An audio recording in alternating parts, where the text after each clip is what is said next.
خان کا speed breaker. کل پرسوں سینٹ کی قائمہ کمیٹیوں کے اہم اجلاس سے میں ان کمیٹیوں کے اجلاس میں ضرور جاتا ہوں۔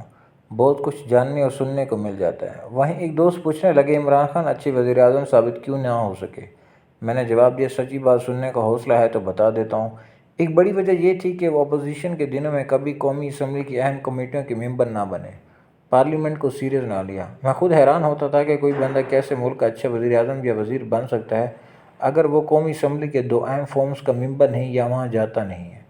مجھے پارلیمانی رپورٹنگ کرتے 22 برس ہو گئے اور میں نے اہم سیاسی لیڈروں کو نہ تو وقفہ سوالات میں دیکھا اور نہ ہی وہ کمیٹیوں کے ممبر بنے۔ اگرچہ محمود خان اچکزئی، لیاقت بلوچ اور فرید پراچا اکثر ہاؤس میں وقفہ سوالات میں موجود ہوتے تھے۔ فرید پراچا تو سوالات بھی بہت اچھے کرتے تھے، جن کی وجہ سے ہم صحافیوں کو ان کے تحریری جوابات سے بڑی اچھی خبریں مل جاتی تھیں۔ پھر وہ سپلیمنٹری سوالات بھی بہت اچھے پوچھتے تھے، لیکن ممبرز کی اکثریت وقفہ سوالات میں نہیں جاتی تھی، اب بھی نہیں جاتی۔ ان کے خیال میں یہ وقت کا ضیاع ہے۔ کون بیٹھ کر سنے کہ حکومت میں کہاں نالائکیاں ہیں، کہاں سکینڈلز ہیں، کہاں گھپلے ہو رہے ہیں۔ ہاں، اگر ان کا کوئی ذاتی ایشو یا مسئلہ ہو تو پھر یہ پارلیمنٹ کے گیٹ کھلنے سے پہلے ہی وہاں موجود ہوں گے۔ بلکہ کچھ ایم این ایز تو ایسے بھی تھے جو اس دن کچھ صحافی دوستوں کو بھی کہتے تھے کہ یار ذرا آ جانا، میں نے فلاں ایشو پر بات کرنی ہے، اس کی کوریج کر دینا۔ سابق وزیر اعظم یوسف رضا گیلانی شاید پہلے اور آخری وزیر اعظم تھے جو وقفہ سوالات میں موجود ہوتے تھے۔ اکثر اپنے وزیروں کو وقفہ سوالات میں بے بس دیکھتے تو خود کھڑے ہو کر ان سوالات کا جواب دیتے تھے۔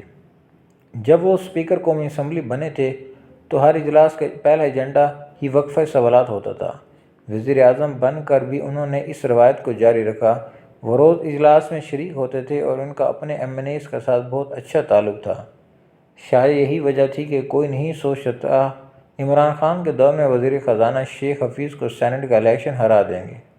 حالانکہ پیپل پارٹی اور نواز شریف کے پاس عددی اکثریت کم تھی، لیکن کچھ دیگر اراکین نے ووٹ ڈالے کیونکہ گیلانی صاحب نے وزیر اعظم کے طور پر ان سے اچھا تعلق رکھا تھا۔ عمران خان کا رویہ ہمیشہ مختلف رہا، وہ کسی بھی کمیٹی کے ممبر نہیں بنے۔ مجھے یاد ہے میں اس وقت بھی لکھتا اور بولتا رہا کہ اگر عمران خان نے مستقبل میں وزیر اعظم بننا ہے تو جہاں سیاسی تقاریر اور جلسے جلوس اہم ہیں، وہیں ان کی گورننس بارے جانکاری بھی ضروری ہے۔ انہیں اگر گورننس اور ایشوز کو سمجھنا اور ملک کو چلانا ہے تو پھر انہیں وقفہ سوالات میں مسلسل بیٹھنا ہوگا، سب کچھ سننا اور سمجھنا ہوگا۔ انہیں چند اہم کمیٹیوں کا ممبر بھی بننا ہوگا جہاں حکومتوں کا کچا چھٹا کھول دیا جاتا ہے، جہاں بیوروکریٹس اپنی اپنی وزارتوں بارے رپورٹس پیش کرتے ہیں، سوال و جواب کا سامنا کرتے ہیں اور حکومت کا پتہ چلتا ہے۔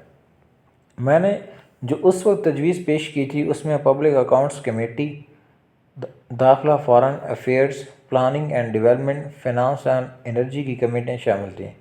میرے خیال میں جس نے اپنے عہدے کے ساتھ انصاف کرنا ہے اس نے ان اہم کمیٹیوں کا ممبر ہونا چاہیے، لیکن ہر اہم لیڈر نے ان کمیٹیوں میں بیٹھنا اپنی شان کے خلاف سمجھا۔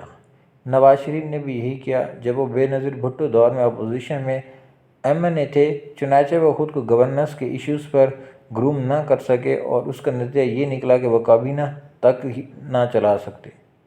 پچھلے دور حکومت میں وزیر اعظم بنے تو 6 ماہ تک کابینہ اجلاس نہیں ہوتے تھے۔ اسحاق ڈار ہی وزیر اعظم کا رول ادا کر رہے تھے۔ سب فیصلے کابینہ کی بجائے فیملی اینڈ فرینڈز کا گروپ کرتا تھا۔ وجہ وہی تھی کہ میاں صاحب نے کبھی خود کو ان باتوں کا عادی نہیں بنایا تھا۔ وہ تو 8 ماہ پارلیمنٹ نہیں گئے، لیکن جب حکومت سے نکلے تو ہر دفعہ ووٹ اور پارلیمنٹ یاد آ جاتی تھی، لیکن کبھی اس پارلیمنٹ میں نہ گئے تو صرف وزیر اعظم کا ووٹ لینے یا پھر دھرنے کے دنوں میں مسلسل بیٹھے رہے کہ کہیں ہاتھ سے نہ نکل جائے۔ میرا خیال تھا کہ عمران خان ایسا نہیں کریں گے کیونکہ وہ خود کو نواز شریف سے زیادہ سیریس امیدوار سمجھتے تھے، لیکن وہ بھی یہ سمجھ بیٹھے کہ مستقبل کے وزیر اعظم کو اسمبلی اجلاس میں بیٹھنے، وقفہ سوالات میں موجودگی یا پھر اہم کمیٹیوں کا ممبر بننے کی کوئی ضرورت نہیں۔ یوں عمران خان نے اپنی زندگی کے وہ اہم سال ضائع کر دیے جب وہ گورننس سیکھ کر اس ملک اور قوم کے لیے بہتر اور انفارم فیصلے کر سکتے تھے۔ وہ بیوروکریٹس اور بیوروکریسی کو بہتر انداز میں جان پاتے۔ اگر وہ ان کمیٹیوں کے ممبر بن کر اجلاسوں میں شریک ہوتے رہتے تو یقین کریں وزیر اعظم عمران خان ہمارے اینکر دوست کاشف عباسی کے ایک اہم لیکن مختصر سوال کا جواب دیتے جو انہوں نے وزیر اعظم بن کر اینکر سے پہلی ملاقات میں انہیں دیا تھا، جس پر سب چونک گئے تھے۔ وزیراعظم سیکریٹریٹ میں ہونے والی اس ملاقات میں عمران خان نے کاشف عباسی کو دیکھ کر کہا تھا، ہاں کاشف پوچھو کیا پوچھنا ہے۔ کاشف نے سیدھا مزاج داغا اور کہا، خان صاحب لگتا ہے آپ کی ابھی تیاری نہیں تھی، آپ وزیراعظم بننے کے لیے تیار نہیں تھے۔ یہ ذہن میں رکھیں، ابھی وزیراعظم بننے 10-12 روز ہوئے تھے۔ عمران خان نے فوراً کہا، بالکل کاشف عباسی آپ درست کہہ رہے ہیں، میری تیاری نہیں تھی، مجھے تو پتہ نہیں تھا کہ اس ملک میں اتنے مسائل ہیں۔ اب جا کر بریفنگز لے رہا ہوں تو اندازہ ہو رہا ہے کہ مسائل کا انبار ہے۔ میں وہیں موجود تھا، میں یہ جواب سن کر ہرگز حیران نہیں ہوا کہ ایک بندہ جو 22 برس تک تقریر کرتا رہا، جلسے جلوسوں میں نواز شریف کو کہتا رہا، میاں صاحب جان دیو ساڈی واری آن دیو، وہ اپنی باری ملنے پر کہہ رہا تھا کہ اسے تو علم ہی نہیں تھا کہ اس ملک کے مسائل کیا تھے اور انہوں نے ایسے کیسے حل کرنا ہے۔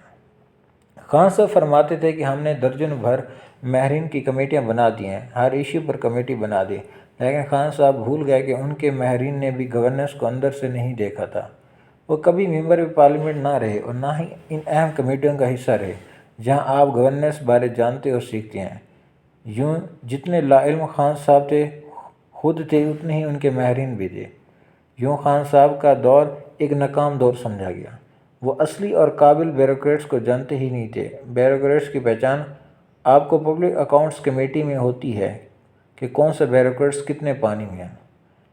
آج کل جب عمران خان کو جیل سے دھمکیاں لگاتے سنتا ہوں تو پھر وہی خیال آتا ہے کہ جیسے وہ 22 برس تک گورننس نہ سیکھ سکے تھے، ویسے وہ جیل میں بیٹھ کر سیاست بھی نہیں سیکھ سکے۔ کچھ برس بعد شاید اس سے ملتا جلتا جواب دیں جو کاشف عباسی کو دیا تھا کہ یار مجھے واقعی سیاسی سمجھ بوجھ نہ تھی کہ کبھی کبھار شاؤٹ کرنے میں فائدہ تو کبھی کبھار کچھ دنوں کا خاموش رہنے میں فائدہ ہوتا ہے۔ بعض لوگ سپیڈ بریکر پر سپیڈ کم کرنے کی بجائے ریس پر پاؤں دبا دیتے ہیں۔ خان صاحب اس وقت وہی کام کر رہے ہیں، جہاں انہیں سپیڈ کم کرنے کی ضرورت ہے وہ رفتار بڑھا رہے ہیں۔ ان کی اس خطرناک سپیڈ کا فائدہ ان کے مخالفوں کو ہو رہا ہے۔